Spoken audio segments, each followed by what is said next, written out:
Hi hello नमस्कार मी रेश्मी शक्यतू सुची ओळख यामध्ये तुमचे अगदी मनापासून स्वागत करते आहे। आजचा दिवस मला खूप छान मस्त आनंदाचा जाऊ हीच ईश्वरचरणी प्रार्थना। आणि म्हटली की दोन माझे रुटीन ब्लॉग मी तुमच्यासोबत शेअर केले होते। आज छान असा ब्लॉग करूया कारण ना बरेच मला मेसेज येत आहेत आणि एक गोष्ट अजून मी तुम्हाला सांगेन की मी जे काही फायनान्शियल गोष्टी तुमच्यासोबत शेअर करते माझा अनुभव त्यातून तुम्हाला एवढा फायदा होतोय कारण मला बरेच असे मेसेज येतात की ताई तुझ्या अशा बचतीनुसार किंवा तुझ्या अशा आम्हाला जे तू करतेस ते जे आम्हाला सांगतेस तर ते आम्ही करून बघितलं आणि त्या गोष्टीतून आमचा खरंच खूप फायदा होतो। मी म्हणेन एखाद दुसऱ्या कडून जर मला असा मेसेज येतोय तर ती किती म्हणजे म्हणतात ना एवढं भारी वाटतं, ती फिलिंग खूप वेगळी आहे। मी म्हणत नाही की सगळ्यांचे माझ्यासारखी सिच्युएशन असेल किंवा ह्याहून बेटर असेल, बॅकग्राऊंड चांगलं असेल, बॅक सपोर्ट चांगला असेल, सगळ्या गोष्टी असतील, पण त्या व्यतिरिक्त सोडलं तर ज्यांना स्वकष्टावर सगळं करायचंय, कमी पैशात करायचंय, पण छान करायचंय, मस्त करायचं, आनंदात करायचंय, तर ह्या सगळ्या गोष्टी ना काही मी सांगितलेल्या गोष्टींमुळे तुम्हाला फायदा होतोय। तर ते खूप भारी वाटतं आणि असे सरसकट मेसेज मला जे वाचायला मिळतात ना खरंच खूप भारी वाटतं। तर त्याच रिलेटेड मी एक व्हिडिओ तुमच्यासोबत घेऊन येणार आहे कारण आता म्हणजे मला सगळेजण कॉन्टेंट सुचवत आहेत की आता महागाई वाढली आहे, की आपल्या भाज्यांचे दर वाढले, तर तू कसं करतेस? कारण मी फिक्स ठेवलंय, जसं मी दर माझा महिन्याचा किराणा असो 2,000च्या वरती जाऊ देत नाही, तर मी महिन्याला घरात खर्च किती करते ह्या सगळ्या गोष्टींवरती सुद्धा मी खूप कंट्रोल करते। तर हे तू कसं मॅनेज करतेस किंवा तू त्यामध्ये तुझं बजेट वाढवतेस का? तर हे सगळं आमच्यासोबत शेअर कर कारण पगार तर आपले तसेच राहतात, फक्त एवढंच की भाज्यांचे दर वाढतात सीझनल, जसं आता मार्गशीर्ष महिना आहे त्याच्यामुळे भाज्यांचे दर वाढतात, इतर वेळेला दुसऱ्या गोष्टी असतात त्याच्यामुळे मग आपला खर्च पण वाढतो।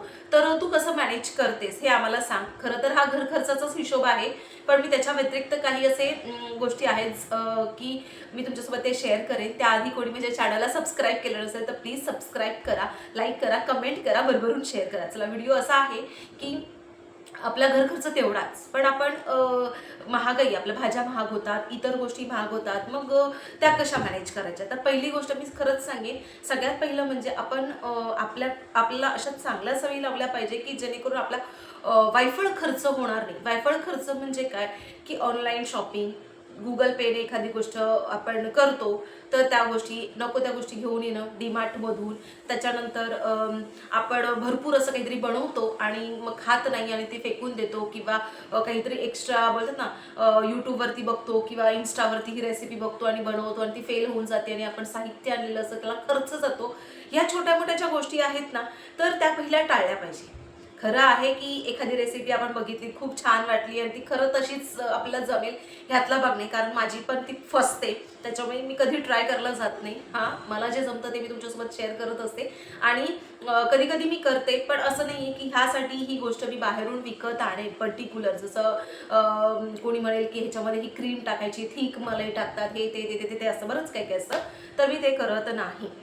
माझ्याकडे ज्या गोष्टी घरात अवेलेबल असेल त्याने ती वस्तू बनवते, उत्तम लागते, छान लागते आणि खातो हॅपी, असं असं मी करत असते। त्याच्यामुळे खर्च अवघड एक्स्ट्रा होईल त्या वस्तूंसाठी तर हे मी करत नाही। मुद्दा म्हणजे काय, वायफळ गोष्टी खर्च करू नये, वायफळ गोष्टी घेऊ नये, ऑनलाईन शॉपिंग टाळावी, गरजेच्याच गोष्टी घ्याव्या आणि असं नाही की ह्या महिन्याला खरेदी आपण करतो म्हणून दर महिन्याला पण खरेदी केली पाहिजे, नाही। खरेदी केली पाहिजे, सणासुदीला खरेदी केली पाहिजे, मुलांच्या शाळा उघडतात तेव्हा खरेदी केली पाहिजे, आपण गावी जातो तेव्हा खरेदी केली पाहिजे। ह्यातली मी ह्या ज्या तुम्हाला सांगितल्या 2-3 गोष्टींवेळी ना की खरेदी केव्हा केली पाहिजे, मी मुळात शॉपिंग प्रकार हा माझा नाही आहे।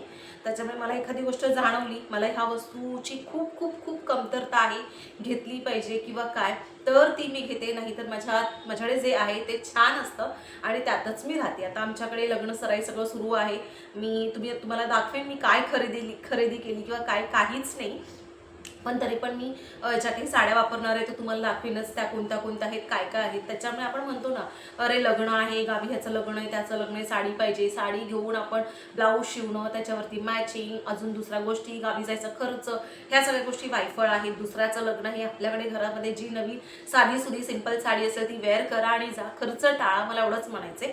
त्याच्यानंतर आपण गुगल पेने गोष्टी करतो, गुगल पे सगळ्यात मी तुम्हाला खरं सांगू गुगल पेने आपण असं छोट्या छोट्या गोष्टींना आपण पेमेंट करतो ना, तो सगळ्यात वाईट म्हणजे आपला हे आहे, सवय आहे.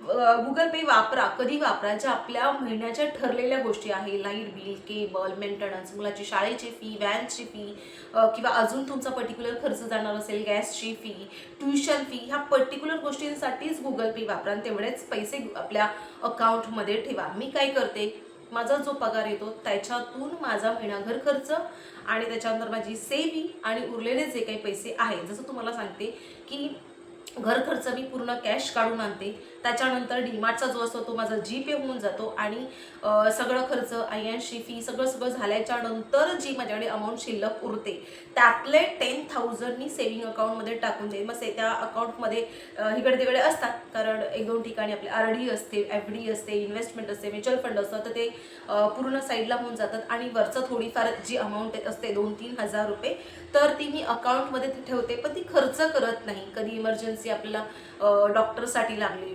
कधी आपल्याला कुठे काही अचानक होऊ शकतं, कधी आपल्याला बाहेर खाऊसं वाटतं नाही का, मग ते कधी तसं होतं, मग तिथे खर्च करणं. कधी आपण गाडी, आपल्याकडे बाईक असते, स्कूटी असते, तर त्याच्यासाठी कधी अचानक खर्च उद्भवला, त्याची सर्व्हिसिंग करायला मिळाली किंवा काय मिळालं, इमर्जन्सी फंड, मेडिकल, ह्या सगळ्यांसाठी जो वरचा भाग आहे ना तो ठेवावा. पहिलं मी काय करायची की छोट्या छोट्या पोर्शनमध्ये डिवाईड करायची, की बाबा 500 माझ्या गाडीसाठी, 500 माझे मेडिकल, 500 महिन्याच्या बाहेर आपण खायला चटरपटर जातो त्याच्यासाठी, किंवा अजून अशा गोष्टींसाठी मी 3,000 करायची, सॉरी 3,000 करायची. पण ते प्रत्येक गोष्ट ना असं छोटं छोटं करेपर्यंत खूप बर्डन मला व्हायचं, कारण तेव्हा तेवढी जबाबदारी नव्हती, स्ट्रेस नव्हता. 2 वर्षापूर्वीची गोष्ट.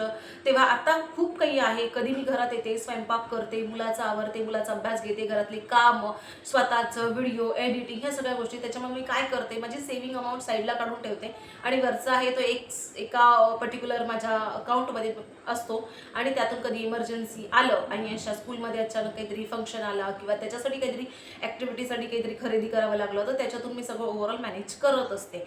असो. त्याच्यानंतर गुगल पे टाळा, कारण छोट्या छोट्या गोष्टींमध्ये आपण बाहेर गेलो तर आपण कधी पाणीपुरी खातो, कधी कधी वडापाव खाल्ला, कधी काय खाल्लं, त्याच्यामुळे आपण छोटे छोटे जे 15-20 रुपये आपले जातात ना, तर ते आपल्याला हिशोबाला लागत नाहीत. आणि आपण जर पॉकेटमध्ये आपण काढले तर माहिती मला हे 30 रुपये द्यायचे आहेत म्हणून आपण जाऊन पटकन कॅश देतो, पण नंतर आपल्याला कळतं की माझ्या पॉकेटमध्ये पैसे कमी कमी होत आहेत, तर आपण त्याच्यावर थोडासा ताबा घेतला पाहिजे किंवा थोडासा कंट्रोल केला पाहिजे की नाही आता नको.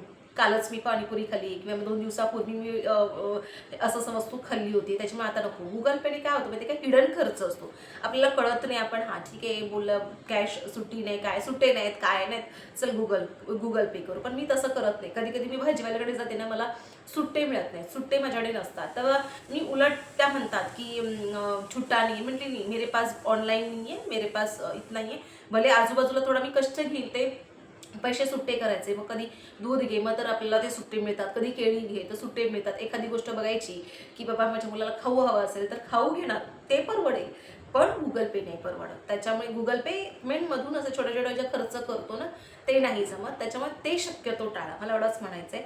त्याच्यानंतर आपला अजून खर्च म्हणजे काय की छोट्या छोट्या ठिकाणी आपण ट्रॅव्हलिंग करतो, तर ती ट्रॅव्हलिंग आहे हे बसने करा. आपल्याला म्हणजे पायी चालत जायचं अंतर असेल तर तेवढं ते अंतर चाला. रिक्षाचे 30-40 रुपये आहे ते अवॉइड करा. इवन आपण ऑफिसमध्ये सुद्धा जातो तर ती जी ट्रॅव्हलिंग आहे ती पण जी आपली रिक्षाने असेल तर शेअरिंग असेल तर शेअरिंग थोडी कमी करा. चालत असेल 1 टाईम चालत जा, 1 टाईम रिक्षाने जा, किंवा बसेस अवेलेबल असेल तर बसेस जा. ह्या सगळ्या गोष्टी आता मुळात म्हणजे ह्याने काय होतं, आपले छोटे छोटे जे खर्च असतात ना, अनावश्यक खर्च, ते कुठेतरी कमी होतात. आणि आता किचनमध्ये तुम्हाला मी सांगू, जेवणांमध्ये कसं करायचं, एक फळभाजी आणि एक कडधान्य भाजी. आता फळभाजी 25-30 रुपये पाव आहे, तर 30 रुपये पाव आहेत मार्गशीर्ष महिन्यात, त्याच्यामुळे ती जी फळभाजी असेल, आता आमचे डबे असतात, संध्याकाळी भाजीची गरज नाही, कालवण करा, कडधान्यांचं कालवण करा. तोंडी लावायचं असेल तर मग बटाट्याच्या काचऱ्या आहेत, किंवा मग कधी आता हे आहे चण्याचा पोळा आहे, तर कधी मग कुठची भजी काढा, किंवा मग अजून आपण भेंडी बनवतो तर भेंडीतले 5-6 भेंडा ठेवून मग ते आपण भरीत भरीत म्हणजे ते स्लाइड करून आपण थोडं शॅलो फ्राय करतो, तसं करू शकतात. आपण आपल्या इथे बरेच असे सोमवार मंगळवारचे मोठे मोठे मार्केट लागतात, होलसेलमध्ये भाज्या मिळतात. जसं जर 30 रुपये पाव भाजी असेल तर तिकडे आपण गेलो तर 40 रुपये अर्धा किलो मिळते भाजी. मग तशी भेंडी घेऊन आम्ही शक्यतो भेंडी, भोपळा, मिरची, फ्लावर, कोबी असं करते, कारण भेंडीचं कसं असतं ना, पाव असते ती खूप कमी बनते, म्हणजे 2 माणसांना ती पुरत नाही. त्याच्यामुळे पावपेक्षा मी जास्त घेते, अर्धा किलो घेते आणि बनवताना जी नॉर्मल भाजी असते ना ती पावपेक्षा जास्त घेते, जेणेकरून ती प्रॉपर भाजी होईल. आणि वरच्या ज्या काहीतरी 7-8 वगैरे उरतात ना, मग त्याचा आपण आतमध्ये मसाला टाकून वगैरे आपण असं फ्राय करतो ना, थोडंसं शॅलो फ्राय तशी होऊन जाते. मग जेव्हा आपण उसळ केलेली असते किंवा नुसतं तिखट डाळ केलेली असते, कधी पिठलं केलेलं असतं, तर कधी अख्खा मसूरचं कालवण केलेलं असतं, मूग मटकीचं कालवण केलं असतं, तेव्हा या तोंडी लावायला भाज्याचीच गरज लागते अशातला भाग नाही आहे. सुरणांची कापं आपण खाऊ शकतो त्यासोबत. कधी कोबी अख्खा कांदा आपण घेतो मार्केटमध्ये, तर अख्खा कांदा मिळतो, तर एक साईड तर त्याची भाजी होते आणि एक साईड असेल तर त्याच्या वड्या आपण करू शकतो. कारण चण्याचं पीठ वगैरे टाकून त्याची वडी ठेवली आणि जसं आपल्याला हव्या असतात तशा आपण ह्याच्यानुसार आपण त्या भाजून खाल्ल्या तोंडी लावण्यासाठी किंवा चपाती बरोबर भाकरीसोबत या सगळ्या गोष्टी खाऊ शकतो. कारण सोबतच कालवण आहे, डाळ आहे, तिखट डाळ आहे, कधी कढी भात करा, कढीमध्ये आपल्या भज्या टाका.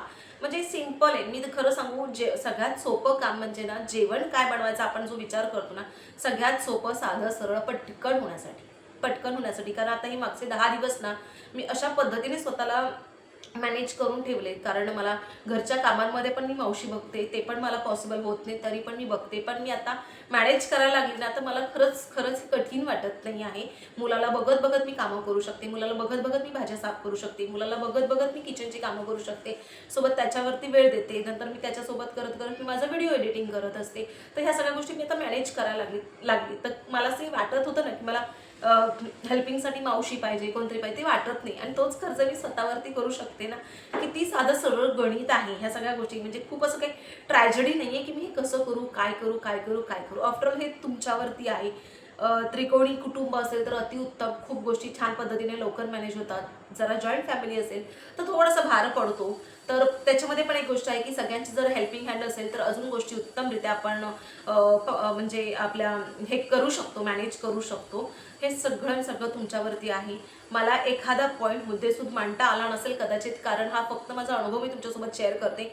मी ॲज अ कॉन्टेंट क्रिएटर म्हणून मी मुद्दे लिहून तुमच्यासोबत स्पष्टीकरण देईल असा एवढा वेळ नाही माझ्याकडे.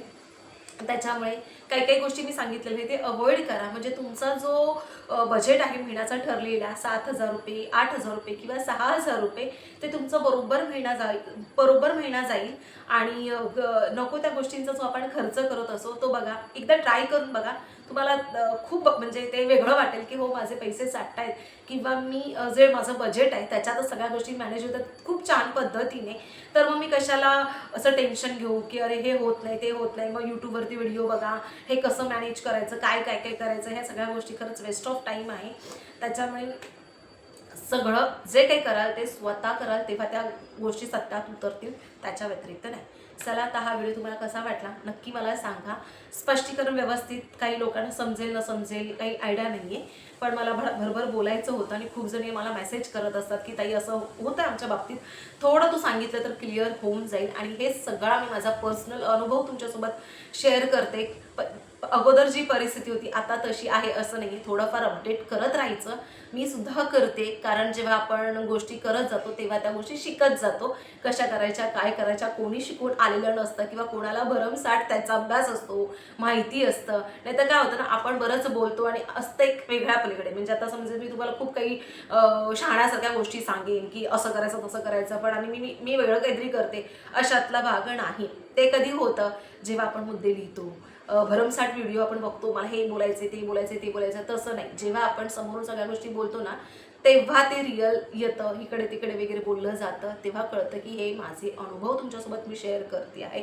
चला, होप सो तुम्हाला बरंच काही क्लिअर झालं असेल.